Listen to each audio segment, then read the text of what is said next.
من الشیطان الرجیم بسم اللہ الرحمن الرحیم وعنہ قال قال رسول اللہ صلی اللہ علیہ وسلم اذا ادرک احدکم سجدۃ من صلاۃ العصر قبل ان تغرب الشمس فلیتم صلاته واذا ادرک سجدۃ من صلاۃ الصبح قبل ان تطلع الشمس فلیتم صلاته رواه البخاری. وعن انس قال قال رسول الله صلى الله عليه وسلم من نسي صلاة أو نام عنها فكفارتها أن يصليها إذا ذكرها وفي رواية لا كفارة لها إلا ذلك متفق عليه.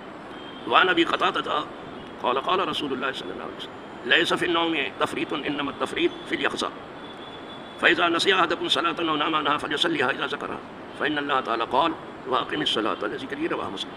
الحمد لله رب العالمين. باب تعجیل الصلاۃ کے پہلے باب سے، جس میں بخاری اور مسلم شریف کی حدیثیں ہوتی ہیں. میں اب تک پڑھتا رہا اور آج بھی وہی پڑھا ہے میں نے، لیکن آج میں نے 3 حدیثیں پڑھنے کو پڑھی ہیں.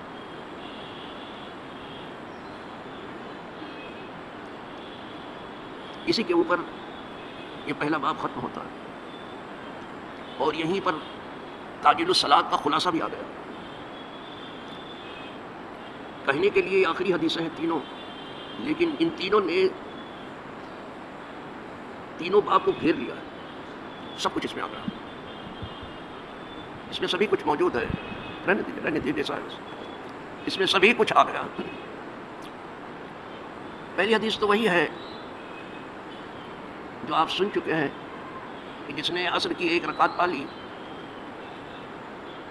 اور 3 میں سورج غروب ہو گیا تو اس نے عصر کو پا لیا، اور جس نے فجر کی 1 رکعت پا لی اور دوسری میں سورج طلوع کرایا تو اس نے فجر کی نماز پڑھ لی. یہ سن چکے ہیں. امام اعظم نے جو کچھ فرمایا وہ بھی بتا چکا. ان کے ہاں عصر میں 2 وقت ہے، ایک ناقص ہے اور ایک کامل ہے. تو اگر کامل وقت میں نہیں اس نے پڑھی تو وہ وجوب ناقص تھا، ناقص ادا ہوا، پھر پڑھ لے ہوئے، لیکن اس نے فرض ادا کیا اور سلطانی قرض میں کوشش کی اس کی ادائیگی میں. اسی طرح فجر میں 1 رکعت اس نے پڑھی تو دوسری میں سورج طلوع ہو گیا. وہ جانتا ہے ایک ہی پڑھ پاؤں گا، دوسری نہیں، تو کہا وہ پڑھنے کی کوشش کرے. قدرت چاہے پھر جس نے ایک کی توفیق دے دوسری بھی اس کی ہو جائے. لیکن چونکہ گھڑیال کا معاملہ ہے تو گھڑی کتنی ہی ٹھیک کیوں نہ ہو، منٹ 2 منٹ کے ہیر پھیر تو ہوتا ہی، اور اتنی دیر میں 1 رکعت ہو جائے گی. کتنی ہی اچھی گھڑی کیوں نہ ہو، اور یہ ٹائم ٹیبل جو آدمی بناتا ہے کتنا ہی صحیح کیوں نہ ہو، آدمی کا بنایا ہوا ہے نا. اور جو بنانے والے ہیں وہ ایک بھی معصوم نہیں ہے. تو 1-2 منٹ کی بات ان سے بھی رہ سکتی ہے اور ان سے بھی گھڑی سے بھی رہ سکتی ہے، تو ہو سکتا ہے وہ بھی ادا ہو جائے. لیکن آپ کو یقین ہے کہ نہیں سورج طلوع کرایا تو آپ سمجھیے کہ فجر نہیں ہوئی ہے. آئی بات ہے. یہ امام اعظم کا مسئلہ. وہی حدیث یہ پہلے آج پھر آئی ہے وعن ہو، اور انہی سے یعنی جناب ابو ہریرہ سے کہتے ہیں فرمایا رسول اللہ صلی اللہ علیہ وسلم نے اذا ادرک احدکم سجدۃ من صلاۃ العصر، جب تم میں سے کسی ایک نے ایک سجدہ پایا نماز عصر سے. یہاں رکعت کی جگہ سجدہ آیا. 1 رکعت میں 2 سجدہ ہوتا ہے. کہا دونوں نہیں پایا، ایک ہی سجدہ پایا. دونوں نہیں پایا، 1 رکعت کا دونوں سجدہ نہیں پایا، صرف ایک ہی سجدہ پایا. تو کیا کرے پھر؟ حضور فرماتے ہیں قبل ان تغرب الشمس، سورج غروب ہونے سے پہلے اسے صرف ایک سجدہ ملا. ویسے سجدہ بول کر کے رکعت مراد ہے، جز بول کر کے کل مراد ہے. اس کو اصطلاح میں کہتے ہیں تسمیۃ الکل باسم الجز، کل کا نام رکھنا جز کے نام پر. لیکن اس میں ایک راز بھی ہے، اس لیے کہ رکعت میں تو 2 سجدے ہوتے ہیں. حضور نے ایک ہی کہا دونوں نہیں مل رہا، 1 رکعت 1 سجدہ بھی مل رہا پھر بھی نماز پوری کرو. اب سمجھ لیجیے وقت کی اہمیت کتنی ہے. ایک بھی مل رہا ہے سجدہ، 2 نہیں مل رہا. رکوع تو ایک ہی ہے لیکن سجدہ تو ہے. ایک ہی مل رہا، دوسرے میں سورج غروب ہو رہا ہے. آپ پورا کرو نماز کو. حضور فرماتے ہیں پورا کرو اس کو. فلیتم صلاۃہ، تو اس آدمی کو چاہیے کہ اپنی نماز پوری کرے. یہ نہیں کہ اب تو سورج غروب ہو گیا ہم کیا پڑھیں، کرو پوری کرو. آپ تم اپنا کام کرو، قدرت اپنا کام کرے. تمہارا کام پورا کرنے کے لیے دوڑ دھوپ کرنا ہے، اس کا کام ہے قبول عطا فرمانا. ایسے درد مندوں کا سجدہ وہ قبول کرتا ہے. آپ پوری کرو اپنی نماز پوری کرو.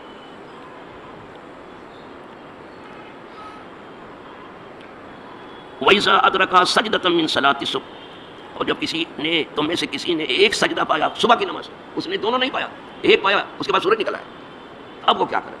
آپ پوری کرو، ایک سجدے کی بھی گنجائش ہے تب بھی نماز پڑھو، پوری کرو، تو آپ کو جانے مت دو۔ کیا بعید ہے کہ جس نے ایک کی توفیق دی ہے وہ کل کی دے دے، سب اسی کے ہاتھ۔ مولا علی کے لیے تو کل لوٹا دی گئی تھی نماز، تو ان کے صدقے میں ان کے غلاموں کے لیے اگر کوئی جز لوٹا دیا گیا تو کون سی بڑی بات ہے؟ حضور کے لیے پوری نماز لوٹائی، وہ تو ایک رکعت کی بھی گنجائش نہیں تھی، ایک سجدے کی بھی، ان کے لیے پورا۔ حضور نے دعا کی، ہاتھ سے اشارہ کیا، سورج ڈوبا ہوا لوٹا، آج تک پھینکا ہوا تیر واپس نہیں آیا، اور منہ سے نکلی ہوئی بات واپس نہیں ہو سکتی۔ کہتے ہیں کہ ہم نے واپس لے لیا، لیکن واپس نہیں ہو۔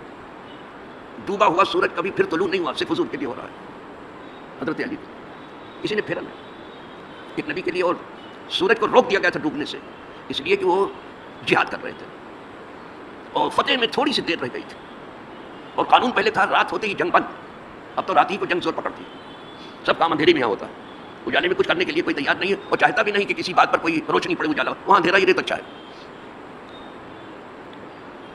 تو ان کے لیے دعا کی کہ مولا بس فتح میں ایک ذرا سے دیر ہے، تھوڑا سا سورج ڈوب، وہاں ڈوبا نہیں تھا، قریب تھا کہ ڈوب جائے، تو ان کے لیے روکا گیا سورج ڈوبنے سے، حضور نے ڈوبا ہوا سورج واپس کیا، اس لیے اعلیٰ حضرت نے ڈوبا سورج کسی نے بھی پھیرا نہیں، کہ حضور ہے جنہوں نے کوئی مثل ید اللہ دیکھا نہیں، اس کی طاقت کا کوئی ٹھکانہ نہیں، ایسے بازوں کی قوت پہ لا پڑ، یہ حضور ہیں جو ڈوبا ہوا سورج واپس، کہیں ہوئی بات واپس نہیں ہوتی، پھینکا ہوا تیر واپس نہیں ہوتا، ڈوبا ہوا سورج کبھی پھر طلوع نہیں ہوتا، لیکن یہ حضور ہے واپس لوٹ۔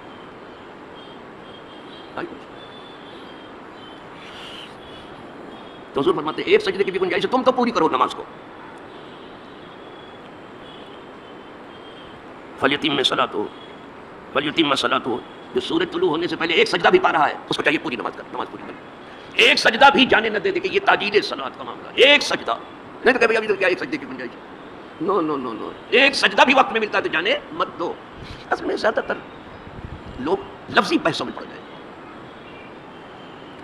الفاظ کی بحث ہو رہی، اور زیادہ تر جو ہے الفاظ کی ہی چھان پھٹک ہونے لگی، اس کی ہی تلاش و تتبع ہونے لگی، پھر مسالک کی بحث چھڑ گئی، وہاں پڑ گئے لوگ، بہت کچھ معاملات دھرا رہ گیا جو آنا چاہیے تھا ٹھیک سے۔ ایسا نہیں ہے کہ اللہ والوں نے اس کو کھول کے بیان نہیں کیا ہے، لیکن ہم لوگوں کی نگاہ بہت تلاش کے بعد کہیں جا کر کے وہاں پہنچتی ہے، انہوں نے کیا ہے، یہ نماز کی اہمیت ہے۔ چلو صاحب یہ دو حدیثیں ہو گئیں، تیسری حدیث سنیے، وعن انس قال قال رسول اللہ صلی اللہ علیہ وسلم، حضور نے ارشاد فرمایا من نسی صلاۃ، جو کسی نماز کو بھول گیا، انسان کے اندر بھول چوک بہت ہے، کبھی کبھی اپنی جیب میں ہی سب کچھ رکھے ہوتا ہے، ساری دنیا میں ڈھونڈتا ہے، تو ہے تو جیب میں اس کو باہر ڈھونڈے گا تو کہاں ملے گا، بعد میں کہا یہ تو میری جیب میں، میری چابی کیا ہو گئی، میری چابی کیا ہو گئی، میرا کیا ہو گیا، میری گھڑی کدھر ہو گئی، سب ادھر ادھر کرتا ہے سب، بعد میں اسی کے پاس نکلتی ہے بیچاری، اس لیے کہ آدمی سب کی تلاشی لیتا، اپنی نہیں ہے، اور سیاسی لوگ اپنوں کی تلاشی نہیں لیتے، اور اسی پہ فخر کرتے ہیں کہ ہم تو صرف غیروں کی تلاشی لینے کے لیے اپوزیشن کی، نو، تلاشی سب کی ہونی چاہیے، چاہے پوزیشن میں ہو چاہے اپوزیشن میں ہو، سب کی ہونی چاہیے۔ یہ کسی کے میڈیا کے واہ واہ کرنے سے واہ واہ کبھی نہیں ہوگی، پرنٹ میڈیا ہو یا الیکٹرانک، ان قوالوں کی قوالی سے اور یہ نئے نئے ڈائلاگ بولنے والوں سے، ادھر ادھر ذہن بھٹکانے والوں سے، یہ جال میں کون پھنسے گا؟ سوال ہی نہیں پھنسے، جو اصل مسئلہ درا الگ چیز تو بیٹھ کے بحث کرا رہے ہیں یہ ہونا چاہیے نہیں، ارے جو اصل مسئلہ اس پر بحث کرو، گرانی ہے، پانی نہیں ہے ان کے پاس اس پر بحث کرو، بجلی نہیں ان کے پاس اس پر، ادھر ادھر کی بات یہ ہونا چاہیے کہ نہیں، کیا ذہن بھٹکاتے ہو، کیا ذہنوں کو منتشر کر، دنیا میں ایسے بھی ذہن منتشر ہیں ادھر ادھر بھٹکے ہوئے ہیں، تو اصل مسائل سے ذہن بھٹکایا جاتا ہے، ادھر ادھر پنچایت لے کے بیٹھتے ہیں، تو بے پر کا عنوان لے کے بیٹھتے ہیں کہ اس پر گفتگو کرو، پھر جب کوئی مطلب کی بات کہنے لگتا ہے تو جلدی سے چپ کر دیتے ہیں، خود ہی بولنا شروع کر دیتے ہیں اینکر صاحب، یہ تو میری سروس کو خطرہ لاحق ہو رہا ہے، انا للہ و انا الیہ راجعون۔ ہم کبھی کبھی دیکھ لیتے جب کھانا وانا کھاتے ہیں تو دیکھتے کہ آج کیا کپور سنگ چل رہا ہے، آج ادھر ادھر کی کیا چل رہی ہے، اللہ بچائے گا۔ یہاں سچ اور جھوٹ کی ہمیشہ جنگ ہوئی ہے، حق و باطل جسے کہتے ہیں، باطل مانے جھوٹ، حق مانے سچائی، یہاں ہمیشہ حق و باطل کی جنگ تھی، ہے اور رہے گی، دیکھنے میں ہمیشہ باطل غالب نظر آتا ہے، ہمیشہ، یہ بھی سمجھ لینا، لیکن آخر میں وہ شکست آ جائے گی، جب اسے یہ گمان ہوگا کہ ہم ناقابل شکست ہو گئے تو اچانک اس کی شکست ہو جائے گی، جس دن اسے گمان ہوا کہ ہم ناقابل شکست ہے، ہم کو شکست دینے والا اس دھرتی پر کوئی نہیں، اس دن اس کی شکست ہو جائے گی۔ آئی بات سن، تو میں عرض کر رہا تھا کہ کوئی نماز بھول گیا، کوئی نماز بھول گیا، یاد نہیں رہے، آدمی کی عادت ہے بھولنے کی، پھر کیا ہوا، او نامانہا، یا لیٹا تھا ذرا سا آرام کر لوں پھر اٹھ کے بھی نماز پڑھوں گا، آنکھ لگ گئی، نیند کسی سے پوچھ کے تھوڑی آتی ہے، صرف کبھی کہتے اللہ ذرا سا کمر سیدھی کر لیں، پھر ابھی ان کے پڑھتے ہیں تو خود ہی سیدھا ہو گیا وہ چلا تھا کمر سیدھی کرنے کے لیے لیکن خود ہی سیدھا سو گیا بیچارہ. حضور کو سب معلوم ہے نا، حضور فرما رہے ہیں کہ سو گیا. اب کیا کریں؟ بھول گیا نماز کو یا سو گیا نماز پڑھے بغیر. فرماتے ہیں فَلْيُصَلِّهَا إِذَا ذَكَرَهَا، تو جو بھول گیا جیسے اس کو جب بھی نماز یاد آئے پڑھ لے، بشرطیکہ وہ پڑھنے کا وقت ہو، زوال وغیرہ وقت نہ ہو، ہے نا. جیسے ہی یاد آئے نماز تو نماز پڑھ لے، جو بھول گیا تھا پڑھ لے. اور جو سو گیا تھا بیچارہ اس کو تو کچھ ہوتے، جب اس کو یاد آ گیا نماز پڑھے بغیر سو گئے، اٹھے اور فوراً وضو کر کے پہلے نماز پڑھے. اگر نماز پڑھنے کا وقت ہے تو سمجھ جائے فوراً نماز پڑھے. قدرت اس سے پوچھ گچھ نہیں کرے. بھول چوک قدرت پکڑ نہیں کرتی. جان بوجھ کے کوئی غلطی کی جاتی وہاں پکڑا ہے. جان بوجھ کے کوئی نہیں سویا، بھول چوک سے سو گیا، کمر سیدھی کرنے خود سیدھا ہو گیا. کتنے بال، ارے کچھ تو سونے گئے تھے وہ ختم ہی ہو گئے بیچارے. ذرا سا کمر سیدھی کریں معلوم ہوا کہ خدا کی طرف پہنچ گئے ہوں، ایسا بھی ہوا ہے. تو اس پر پکڑ نہیں، نہ سونے کے اوپر پکڑ ہے. بازار والا سونا نہیں، یہ سوتے ہیں جو آپ، اس کا نام ہی سونا رکھا ہے آپ نے. سونے پہ بھی پکڑ نہیں ہے، بھول پہ پکڑ. جب یاد آئے تو پڑھو. کیوں؟ جب یاد آئے، جیسے یاد آئے نماز ایسے پڑھو. کیوں؟ آرڈر ہے پڑھو. کیوں پڑھے؟ آگے آ رہا ہے فَإِنَّ اللَّهَ تَعَالَىٰ قَالَ، اس لیے کہ اللہ تعالیٰ نے ارشاد فرمایا اقیمی الصلاۃ لذکری، نماز قائم کرو میری یاد کے لیے. نماز کیا ہے؟ اللہ کی یاد ہے. نماز ہے ہی یاد کے لیے. اسی لیے نماز کے جتنے رکن ہیں، وہ چاہے قیام ہو، چاہے رکوع ہو، چاہے قومہ ہو، چاہے سجدہ ہو، چاہے جلسہ ہو، چاہے خروج بسن یہی ہو، جتنی چیزیں ہیں نماز کی سب دھیرے دھیرے ساقط ہو سکتی ہیں. ایک چیز نہیں ساقط ہوگی، اللہ کی یاد. کھڑے ہو کے نہیں پڑھ سکتے ہو، بیٹھ کے پڑھ لو. بیٹھ کے نہیں پڑھ سکتے ہو، لیٹ کے پڑھ لو. رکوع سجدہ نہیں کر سکتے، سر کے اشارے سے سجدہ کر کے پڑھ لو. اور ڈاکٹر نے وہ بھی منع کر دیا کہ حرکت نہیں کرنا. بعض امراض ایسے ہیں، بعض آپریشنس ایسے ہیں اس میں آپ جنبش کر ہی نہیں سکتے ہو، چاروں طرف عالجات فٹ ہیں، کروٹ نہیں دے سکتے، حرکت نہیں کر سکتے. اب تو کچھ بھی نہیں کر سکتے، نہ رکوع نہ سجدہ، سب ساقط ہو گیا.